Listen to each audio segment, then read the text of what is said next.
सनत कुमार को कहां से मिलेंगे? क्योंकि नारद जी तो एक जगह ठहरने वाले नहीं थे। हम लोगों को जब नारद शब्द सुनाई पड़ता है तो लगता है कि नारद जी माने जाके जो लड़ाई झगड़ा करवाते हैं, ऐसा नहीं है।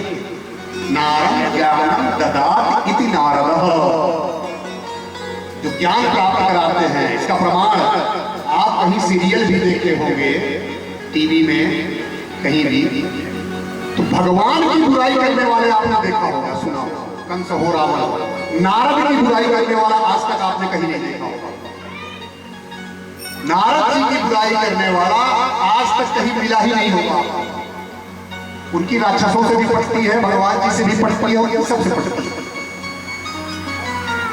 वो है नारद जी।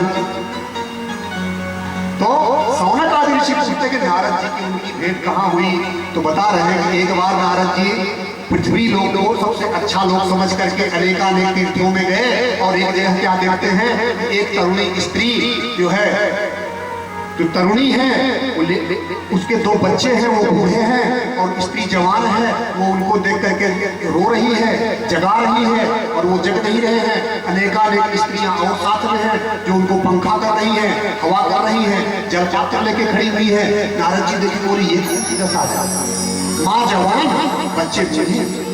तो नारद जी उसके पास पहुंच जाते हैं और पूछते हैं कि हे देवी आप कौन हैं? तो वो कहती है कि अहम भक्तिरीति ख्याता इमो में तनयो मतो ज्ञान वैराग्य नामानो काल योगेन जर्जरो। मैं भक्ति माता हूं, ये मेरे दोनों पुत्र हैं ज्ञान और वैराग्य। समय के प्रकोप से ये बूढ़े हो गए, क्योंकि मैं जन्म ली थी द्रविड़ देश में, कर्नाटक में बड़ी हुई, महाराष्ट्र में हमें कुछ सम्मान मिला, लेकिन गुजरात में पहुंचते पहुंचते हम क्षणभंगुर हो गए। वहां पाखंडियों ने हमको अंगभंग कर दिया। वहां से मैं भागी, वृंदावन आई। वृंदावन आकर के मैं तो तरुणी हो गई, लेकिन मेरे बच्चे अभी भी वैसे तो वैसे। इसका दार्शनिक पक्ष समझिए। आप भी देख रहे होंगे कि जैसी भक्ति आज हमें आपको दिख रही है, ऐसा 50 साल 40 साल 20 साल पहले नहीं थी। इतने दुर्गा पंडाल लगे कि आपको लगेगा कि कैसा कलयुग है कि भक्ति ही भक्ति, भक्ति ही भक्ति। तीर्थ यात्रा में इतनी भीड़ की आप जाना मुश्किल हो जाता है। तो कैसा कलयुग है? तो भक्ति ही भक्ति है। ध्यान दीजिएगा, भक्ति कौन है? भक्ति विवाहिता स्त्री के समान है, और विवाहिता स्त्री का स्त्रीत्व तब पूर्ण माना जाता है जब वो बच्चों को जन्म देती है। यदि वो बच्चे को जन्म नहीं देगी तो उसको समाज बंध्या के रूप में देखता है, उसको देखना भी अशुभ मानता है। तो स्त्रीत्व पूर्ण तब माना जाता है जब उसके गोद में बच्चा जाता है। तो भक्ति पूर्ण रूप से स्त्री है, लेकिन उसके बच्चे पड़े हुए हैं, उनको कोई पूछ नहीं रहा है। ऐसा ही आज समाज में हमें आपको देखने को मिल रहा है। भक्ति तो दिख रही है, लेकिन ज्ञान वैराग्य सोए हुए हैं। तो जब जब बेटा माँ की गोद में नहीं पहुंचेंगे तो माँ के महत्व को कौन समझ सकता है? तो भक्ति की पूर्णता तब है जब उसके गोदी में उसके दोनों बच्चे हो। कौन? ज्ञान और वैराग्य। कहीं आप सुने होंगे तो ज्ञान होने से भक्ति होता है, ऐसा नहीं है। भक्ति से ज्ञान पैदा होता है, ज्ञान से भक्ति नहीं होती है। उदाहरण, आपको तो ज्ञान है, आपको तो मच्छर का भी ज्ञान है, खटमल का ज्ञान है, बिल्ली का ज्ञान है, तो क्या उनसे आपको प्रेम हो जाएगा? भक्ति माने आत्मीय प्रेम लगाओ। तो हमें मच्छर खटमल से का ज्ञान है तो उनसे प्रेम नहीं होगा, लेकिन जिससे प्रेम होगा उसके बारे में ज्यादा से ज्यादा ज्ञान अवश्य। तो ज्ञान तभी होता है जब पहली शुरुआत होती है उसमें आत्मीयता, इसको कहते हैं भक्ति। छोटा बच्चा, हम आप भी छोटे थे, खिलौने से खेलते थे, अब क्यों नहीं खेल रहे हैं? क्योंकि पहले क्या आया, अंदर प्रेम आया, भक्ति आई, खिलौना से खेले, खिलौना के बारे में ज्ञान आया, और फिर खिलौना से वैराग्य हो गया, अब नहीं खेल रहे हैं। उसी प्रकार से जैसे जैसे आपको भगवत प्रेम होगा, आपके अंदर ज्ञान प्रस्फुटित होगा, और जैसे जैसे ज्ञान बढ़ता जाएगा आपको वैराग्य होता चला जाएगा, तब आप जीवों से दूर होकर के परब्रह्म परमात्मा में प्रतिष्ठित हो जाएंगे। बोलिए भागवत भगवान की जय। उसका उपाय कर रहे हैं। कभी गीता सुना रहे हैं, कभी भागवत सुना रहे हैं, कभी पुराण सुना रहे हैं, वेद पुराण सुना रहे हैं, पुराण सुना रहे हैं, वो उठ ही नहीं रहे। थोड़ा सा जगह फिर सो गए। नारद जी परेशान, भैया कैसे बच्चे हैं कि उठ ही नहीं रहे। तभी आगे आसानी होती है कि हे नारद, तुमको सफलता अवश्य मिलेगी और इसका जो उपाय है ज्ञान वैराग्य को जगाने का, उसका उत्तर तुमको कहां से मिलेगा? ऋषियों से मिलेगा। अब नारद जी उस कार्य को करने के लिए ऋषियों को पास चलने लगे। ऋषि लोग घबरा गए कि इनसे बड़ा ऋषि कौन है, ये तो देव ऋषि है, अगर ये कोई उपाय नहीं बता सकते तो हम कैसे बताएंगे। तो जब वो ऋषियों के पास जाते हैं तो कोई ऋषि बहाना मारता है कि आज मेरा मौन व्रत है, आज हम मौन व्रत है, तो बोलेंगे ही नहीं, क्योंकि नारद जी के सामने कैसे कोई बोल सकता है। कोई वही को देख के इधर मुंह कर ले रहा है। अंत में वो कहां पहुंचते हैं? सनत कुमारों के पास अस्त्री वन में पहुंच जाते हैं। सनत कुमारों ने देखा नारद जी तुम्हारा चेहरा उड़ा हुआ है, बहुत दुखी लग रहे हो, क्या बात है। उनको तब ये कहानी बताते हैं कि ऐसी ऐसी स्थिति हो गई है, अब प्रभु इसका उपाय बताइए। तो बताते हैं इसका एक ही उपाय है, श्रीमद् भागवत की कथा सुना दो, ये जग जाएगा। तो नारद जी बोले मैंने सारा वेद सुना दिया, गीता धर्म क्षेत्र से लेकर के मतिर ममा तक सुना दिया, आदि से ये जगह ही नहीं आप भागवत सुनाने से जग जाएगा। तो बोले कि देखो नारद, गन्ने के ओर छोर बीच में हर जगह खाड़ है, लेकिन जो खाड़ में स्वाद आएगा वो गन्ने में नहीं आएगा। पेड़ के जड़ से लेकर के रस जाकर के फल में घुसता है। इसका मतलब नहीं कि तुम पेड़ को चबा लोगे तो आम का स्वाद मिलेगा, स्वाद केवल फल में ही मिलेगा। दूध के अंदर ही मक्खन है, तो दूध पीने से मक्खन का स्वाद नहीं आएगा। उसी प्रकार से वेदों का सार कौन है? श्रीमद् भागवत।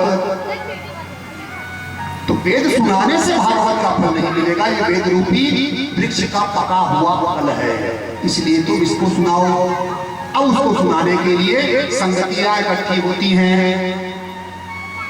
क्योंकि जहां हम आप कहीं पे भी देखिए, ध्यान दीजिएगा, सुंदरकांड का चौथा दोहा लिखा गया है कि तात स्वर्ग अपवर्ग सुख धरिय तुलाया गया।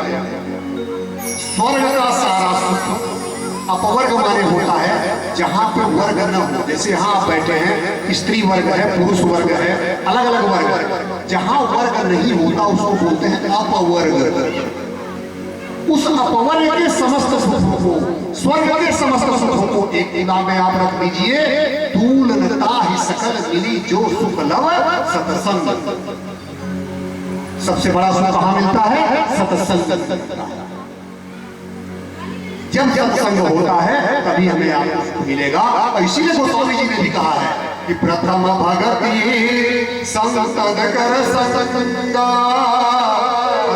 सरति मम कथा प्रसंगा। पहली भक्ति क्या है? संतों का साथ।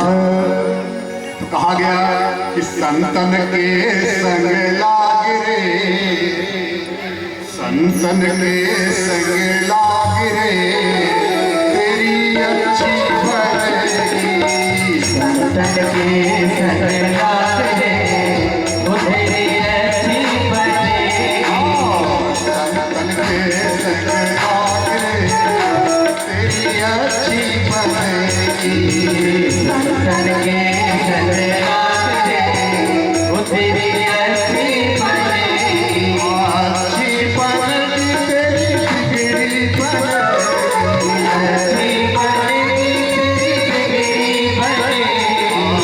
अच्छी बनेगी तेरी किस्मत जगेगी, अच्छी बनेगी तेरी किस्मत जगेगी।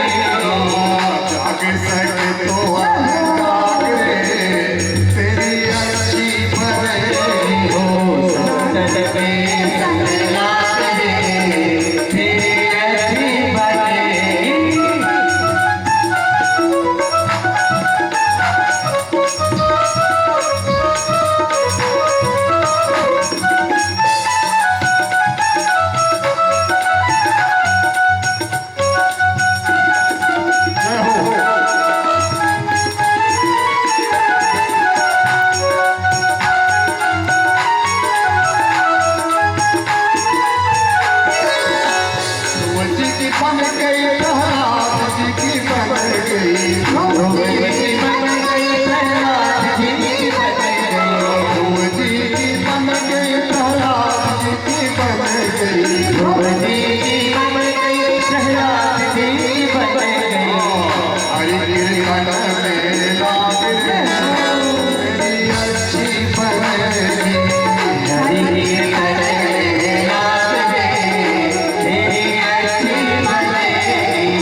लेके आगे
अच्छी बनेगी।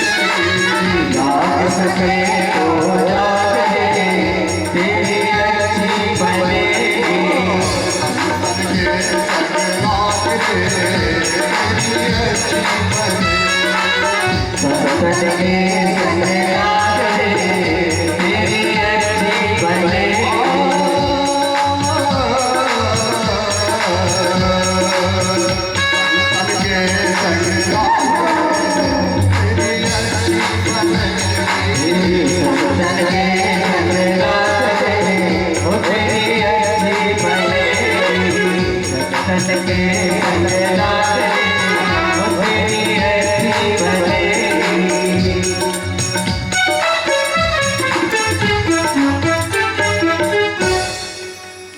भक्तवत्सल भगवान की जय। अब नारद जी ने सनत कुमारों को लेकर के भक्तिवन में श्रीमद् भागवत का आयोजन किया। ध्यान रखिएगा, बिना ज्ञान और वैराग्य के भक्ति अपूर्ण होती है।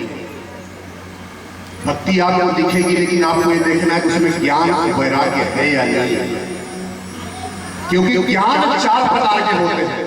एक होता है सामान्य ज्ञान, एक होता है विशेष ज्ञान, एक होता है विशेषतर ज्ञान और एक होता है विशेषतम ज्ञान। सामान्य ज्ञान क्या है?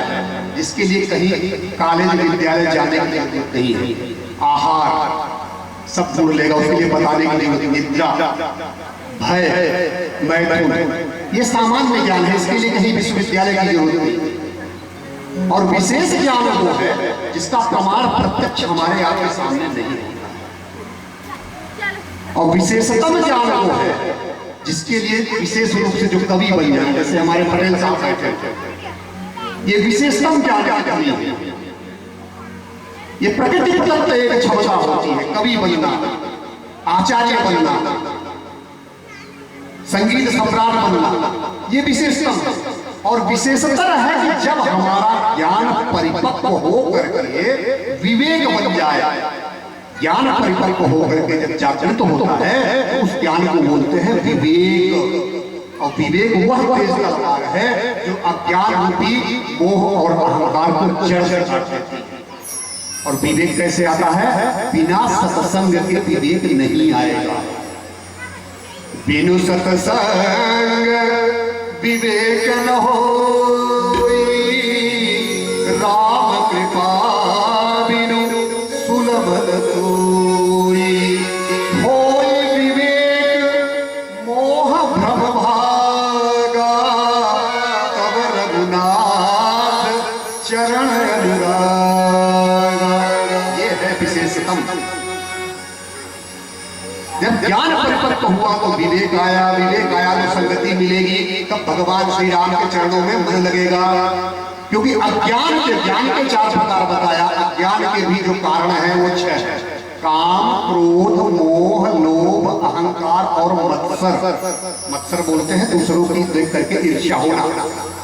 तो ये जब मन की गंदगियां मिटेंगी तब हमारे अंदर विवेक जागृत होगा।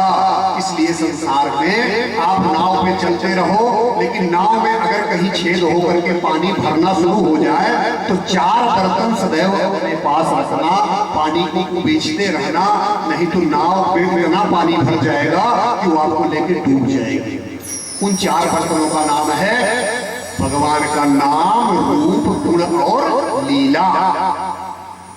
अगर ये बर्तन हमेशा संभाल के अपने पास रखिएगा, कब नाव में पानी भरना शुरू हो जाएगा जीवन रूपी नाव में, उस समय ये बर्तन ही काम आएंगे पानी उबीचने के लिए। नाम, रूप, गुण और लीला, इन्हीं के द्वारा आप अपने आप को भगवान में लगा सकते हैं। तो अब एक बात, दूसरी बात यह है, ये जो धर्म ग्रंथ हमें मिले, इनके वास्तविक रचयिता रचनाकार कौन है? ये सारी कृतियां भगवान शिव की है।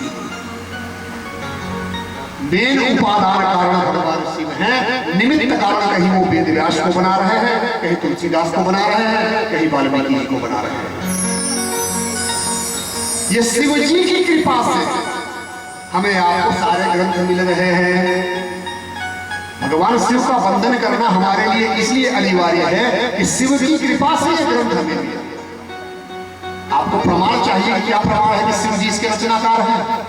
सुंदरकांड, सावधान मन को कर शंकर, लागे कहन कथा यति सुंदर।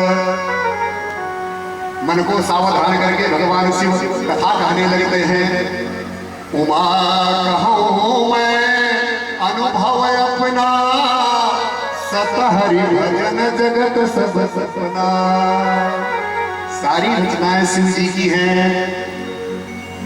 भोले बाबा कितने दयालु है कि सारी नाव, बर्तन, पानी भरेगा तो बर्तन से उबीच लेना, सारी व्यवस्था करके भोले बाबा ने दिया है। तो हम आप भोले बाबा के प्रति कृतज्ञता अवश्य ज्ञापित करेंगे कि प्रभु आपकी कृपा है, नहीं तो ये ग्रंथ नहीं होता, आपका तत्व हमारे अंदर नहीं होता तो हम नहीं होते।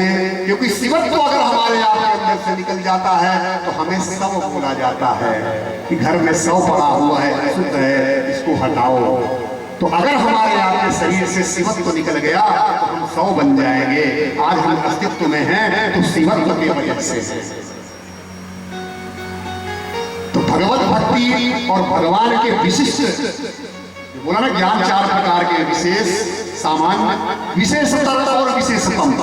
तो विशेषतर ज्ञान के सम्राट हमारे श्री परशुराम पटेल जी हमारे आपके बीच में बैठे हैं और शिव जी की वंदना के लिए हम उनसे आग्रह करते हैं कि भगवान शिव जी की वंदना, क्योंकि हम उनको कृतज्ञता ज्ञापित कर रहे हैं कि प्रभु आपकी कृपा है, आपने हमें ये ग्रंथ दिया तो हम सुना रहे हैं और आज आप बैठ करके सुन रहे हैं। क्योंकि ध्यान दीजिएगा, भगवान राम भगवान है, लेकिन भगवान राम के पुत्र या वंशज भगवान नहीं। कृष्ण जी भगवान है लेकिन उनके वंशज भगवान नहीं। आप कोई भगवान बताइए कि सारा खानदान भगवान हो, लेकिन शिव जी के आप खानदान को याद रखिएगा।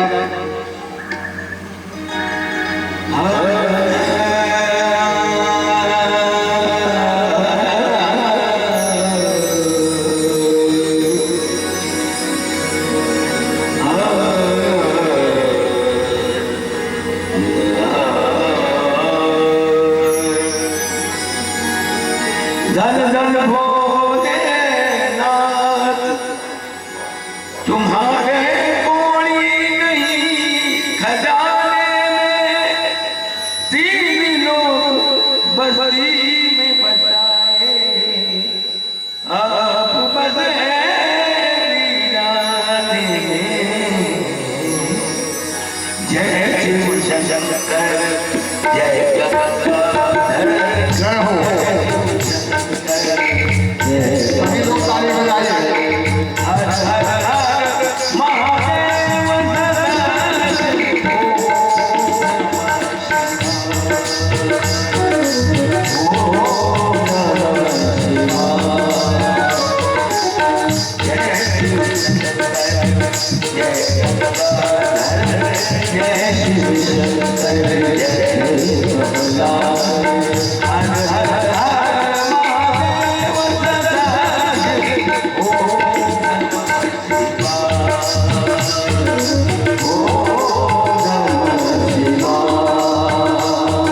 Yeah.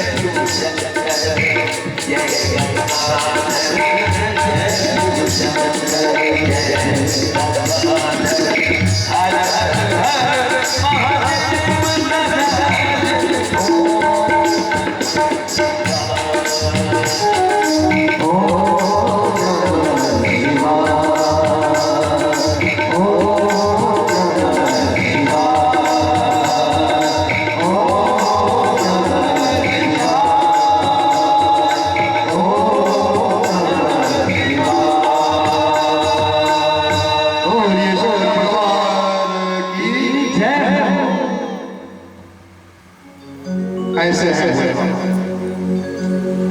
ऐसा परिवार शिव जी का जिनका खानदान में सारे लोग ही भगवान पूजनीय ही पूजनीय। राम पूजनीय, उनके पुत्र नहीं है भगवान। कृष्ण है भगवान, उनके पुत्र नहीं है। लेकिन शिव जी भगवान, उनके पुत्र गणेश भगवान, पुत्र कार्तिकेय भगवान, यहाँ तक कि उनका सवारी जो नंदी है वो भी भगवान। गणेश जी का जो सवारी है वो भी भगवान, कार्तिकेय स्वामी का जो सवारी है वो भी भगवान। शिव जी के जो आभूषण लटक रहे हैं, गणेश जी का सवारी जो चूहा है, एक बार बोला कार्तिकेय के सवारी मोर से कि उधर मैं नहीं जाता हूँ। बोले क्यों नहीं जाता है? बोले भोले बाबा के जो गले में लटक रहा है ना, उससे मैंने डर लगता। वो तुम डरना नहीं, उधर अगर वो नीचे उतरा तो हम बैठे हैं। कहने का भाव है मोर, चूहा, सांप सब प्रेम से वो जहां निवास करें वही धाम कहा जाता है शिव धाम। बोलिए शंकर भगवान की जय। कार्यक्रम थोड़ा विलंब से आज शुरू हुआ, इसलिए समास पद्धति से हम चल रहे हैं। समास पद्धति उसे कहते हैं कि समस्त बिंदुओं को थोड़ा थोड़ा छूते हुए आगे बढ़ना। क्योंकि श्रीमद् भागवत पुराण की कथा कल से प्रारंभ होगी, आज उसके महत्व का दिवस है, तो यथासंभव हम समास पद्धति से आगे बढ़। तो भगवान शिव की वजह से ये समस्त ग्रंथ धर्म ग्रंथ हमें प्राप्त है। उमा राम स्वभाव जिन जाना ते भजन भावनाना। ये भगवान भोलेनाथ की देन है कि हमें आपको ये सारे ग्रंथ प्राप्त हुए। अब भक्ति माता के कल्याणार्थ, उसके बच्चों के कल्याणार्थ नारद जी सनत कुमारों के द्वारा भागवत कथा सुनने का आयोजन कहाँ कर रहे हैं? बद्री वन में कर रहे हैं। उसी समय सनत कुमार ने उनको एक सप्ताह का विधान बताया। ये सप्ताह विधि जो शुरू हुई थी, ये सनत कुमारों ने नारद जी को बताया। क्यों बताया? क्योंकि उन्होंने ये बताया कि कलयुग में लोगों की जो वृत्तियां हैं उनको सदैव एकाग्र रखना संभव नहीं, वृत्तियां इधर उधर चली जाती हैं। कलयुग एक ऐसा समय है, क्योंकि भक्ति माता ने ये प्रश्न किया था नारद जी से, जब उसके बच्चे नहीं जग रहे थे तो भक्ति माता ने ये प्रश्न किया था कि हे संत जी, हे नारद जी, अगर राजा परीक्षित इस कलयुग को मार दिया होता, आज मेरे बच्चों की ये दुर्दशा नहीं हुई होती। तो राजा परीक्षित इतने बलवान थे तो उन्होंने कलयुग को क्यों नहीं दमन किया, समन किया? तो उसका उत्तर देते हुए नारद जी कहते हैं कि देखो ऐसा है भक्ति माता कि परीक्षित को समाप्त कर सकते थे, लेकिन कलयुग में एक बहुत बड़ा फायदा भी है। कलयुग में एक इतना बड़ा फायदा है, उसकी वजह से राजा परीक्षित ने उसको भगाया है। क्या फायदा है कि कलयुग केवल नाम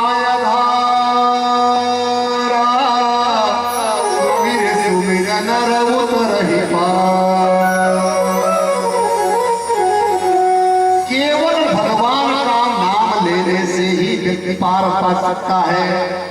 नाम कैसे लेना है?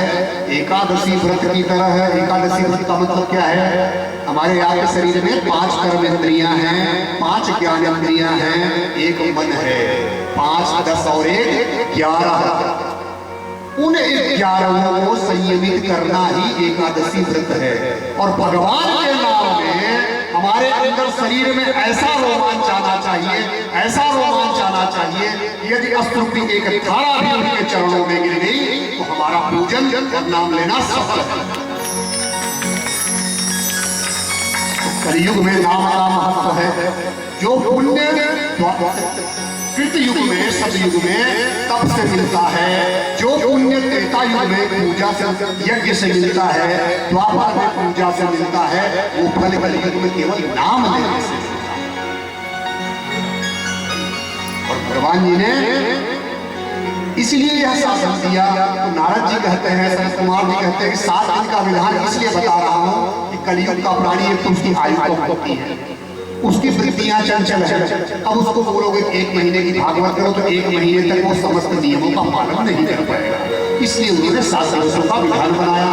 और जब जब पत्री बन गए, आयोजन करना शुरू किया, तो समस्त देवता ऋषि, भृगु ऋषि, वशिष्ठ ऋषि, च्यवन ऋषि, गौतम ऋषि, मेघनाद ऋषि, देवराज, विश्वामित्र आदि, इनके अलावा वेद, वेदांत, उपनिषद, तंत्र, मंत्र सभी शास्त्र मूर्तिमान होकर के वहां प्रतिष्ठित हो गए, खड़े हो गए। आद संसार चक्रे अश्विन भ्रमते ज्ञातः पुमान यावत् कर्णगता नास्ति सुख शास्त्र कथा क्षणम। भूत जी कहते हैं अब कथा का महात्मा शुरू हुआ। जैसे आज हम आपको महात्मा सुना रहे हैं, महात्मा सुना रहे हैं, वैसे सनकादि ऋषियों ने महात्मा सुनाना शुरू किया। क्या महात्मा सुनाते हैं कि श्रीमद् भागवत की कथा का सदा सर्वदा सेवन आस्वादन करना चाहिए। इसके श्रवण करने मात्र से श्री हरि हृदय में तत्क्षण विराजमान हो जाते हैं। इस ग्रंथ में 18,000 श्लोक हैं, इस ग्रंथ में 12 स्कंध हैं, इस ग्रंथ में 335 अध्याय है। और श्री सुखदेव जी महाराज और राजा परीक्षित का संवाद है। और यह आप यह भागवत शास्त्र सुन करके देखिए। मुक्ति देने के लिए इस कलयुग में एक ही शास्त्र है जो गर्जना कर रहा है। इससे सरल और सहज कोई नहीं है। फल की दृष्टि से इस शास्त्र की कथा की जो समता की गई है, समानता की गई है, वो गंगा, गया, काशी, पुष्कर, प्रयाग कोई भी तीर्थ इसका सामना नहीं कर सकता। ऐसा संत कुमार लोग नारद जी को बता रहे हैं। और उसी समय जब ये कथा चल रही थी, कथा का महात्मा चल रहा था, तो उसी समय एक आश्चर्यजनक घटना होती है। क्या घटना होती है? भक्ति सुतो तरुणो गृहीत्वा प्रेमैक रूपा सहसा विराशीत श्री कृष्ण गोविंद हरे मुरारे नाथे नामानि मुहुर्वदन्ति। अभी केवल महात्मा चल रहा था, इतने में ही भक्ति माता दोनों पुत्रों को लेकर के नाचते हुए प्रकट हो जाती है। बोलिए भक्ति माता की जय। उसके बेटे जो सोए हुए थे, बूढ़े हो गए थे, तरुण हो करके बार बार श्री कृष्ण गोविंद हरे मुरारे हे नाथ नारायण वासुदेव का उच्चारण करते हुए कथा क्षेत्र में प्रकट हो जाते हैं। अब वहां पर जो उपस्थित मुनिगण हैं, जो मुनियों की सभा है, वो तर्क वितर्क करने लगते हैं। ये कैसे आई, कहाँ से आ गई? तो सनकादि ऋषियों ने कहा ये भक्ति देवी है। और कहाँ से आई? तो ये कथा के अर्थ से आई। जो कथा का अर्थ है उसी से इनका प्राप्त हुआ है। भक्ति बोली मैं कलयुग में प्रायः नष्ट प्राय हो गई। अब भक्ति उत्तर देती है ऋषि मुनियों को कि कलयुग में प्रायः नष्ट प्राय हो गई थी। आपने कथा अमृत से सींच करके मुझे पुष्ट कर दिया। अब आप यह बताइए कि मैं रहूं कहां? जो आ रहे हैं कृपया स्थान ग्रहण करते जाएं, और जो श्रवण कर रहे हैं वो कृपया ध्यान श्रवण में ही लगाएं। ये आना जाना जीवन का क्रम है, लगा लगा। तो भक्ति ये बोलती है कलयुग में मैं नष्ट प्राय हो गई थी। आपने भगवत कथा अमृत से मुझे सिंचित करके नया जन्म दिया है। अब कृपा करके ये बताइए कि मैं रहूं कहाँ? मेरा स्थान निर्धारित किया जाए कि कलयुग में मेरा निवास कहाँ हो। जो सनकादि ऋषि हैं, देखने में 4 भाई हैं, सनक, सनातन, सनंदन और शरद कुमार। देखने में छोटे छोटे 5-6 साल के बालक लगते हैं, लेकिन इस सृष्टि का जब प्रारंभ हुआ तो पहले यही चारों पैदा हुए। इनकी कथा कल हम आपको बताया। तो वो भक्ति माता को उत्तर देते हैं कि तुम भक्तों को भगवान का स्वरूप प्रदान करने वाली हो। भक्ति कौन है? भगवान का स्वरूप प्रदान करने वाली भक्ति माता है। अनन्य प्रेम का संपादन करने वाली हो और संसार रोग का नाश करने वाली हो। अतः तुम धैर्य धारण करके नित्य निरंतर विष्णु भगवान के भक्तों के हृदय में निवास करो। तो भक्ति माता कहाँ निवास करती है? जो भगवान के भक्त हैं उनके हृदय में सदैव भक्ति का निवास होता है। आपको केवल जानना है कि हमारे हृदय में भक्ति विराजित है, प्रतिष्ठित है। क्योंकि भक्ति प्रतिष्ठित नहीं होती तो पुण्यों का संचय ऊपर नहीं होता तो आप आज यहाँ नहीं बैठे होते। व्यक्ति धन कमा सकता है, जन कमा सकता है, परिवार कमा सकता है, पद कमा सकता है, प्रतिष्ठा कमा सकता है, लेकिन भगवत कथा को कभी नहीं कमा सकता। उसके भाग्य में संलग्न नहीं होता। ये तभी होता है जब उसके पुण्यों का संचय होता है।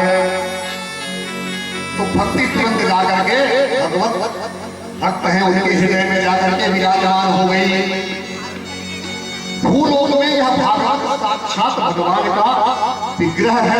इसकी महिमा कहां तक सुनाया जाए, क्योंकि हरि अनंत, हरि कथा अनंता। अब वहां पे जो कथा श्रवण कर रहे थे, कौन श्रवण कर रहे थे? नारद जी। यह उद्गम किसने किया? नारद जी ने किया। किसके लिए किया? भक्ति माता के पुत्रों को बड़ा करने के लिए किया। तो नारद जी एक प्रश्न करते हैं सनत कुमारों से कथा समापन के बाद, भगवान ये बताइए, ये केवल भक्ति ज्ञान वैराग्य वालों के लिए ही है? जो भक्ति करेगा उसी का फायदा होगा, या जो पाप करेगा उसका फायदा नहीं होगा क्या? भागवत कथा से केवल भक्ति वालों का ही फायदा होगा, पापियों का फायदा नहीं होगा क्या? मान लीजिए कोई पापी है, सुन रहा है, उसको नहीं सुनना चाहिए क्या? तो इसका उत्तर देते हुए कहते हैं सनत कुमार जी कि देवर्षि नारद, आपने प्रत्यक्ष देख लिया कि भक्ति ज्ञान वैराग्य को लेकर के कैसे प्रकट हो गई। अब आप जो प्रश्न कर रहे हैं कि पापियों के लिए नहीं है क्या, तो मैं तो ये कह रहा हूं कि जो पापियों का राष्ट्रपति हो, पापियों का राष्ट्रपति मतलब वो जन्म से सदैव पाप ही पाप किया, पापियों का सम्राट हो, उसको भी ये कथा मुक्त करती है। बोलिए भगवान की अर्थात जो अत्याचारी हो, दुराचारी हो, भ्रष्टाचारी हो, पापाचारी हो, संपूर्ण जीवन में यही किया हो, अगर वो भी भागवत कथा का श्रवण कर ले तो वह भी पावन हो जाता है, पवित्र हो जाता है। और भागवत आपको ये भी मालूम होगा कि हनुमान जी महाराज सदैव हम लोगों के बीच में रहते थे। भगवान राम ने धराधाम छोड़ करके अपना अवतार लिए थे, जाने लगे तो हनुमान जी को उन्होंने रोका कि तुम तब तक धरा में रहोगे जब तक ये शेष पर धरती रहेगी शेषनाग के ऊपर। तो बोले प्रभु में बिना आपके तो रह ही नहीं सकता, बिना आप माने आपको मैं देखता हूँ और आपकी भजन करते हैं। जहां भगवान की भजन होगी वहां हनुमान जी किस रूप में रहेंगे, क्योंकि वो सिद्धि प्राप्त है। अष्ट सिद्धि नौ निधि के दादा, अष्ट सिद्धियां में अणिमा है, लघुमा है, गरिमा है, प्राप्ति है।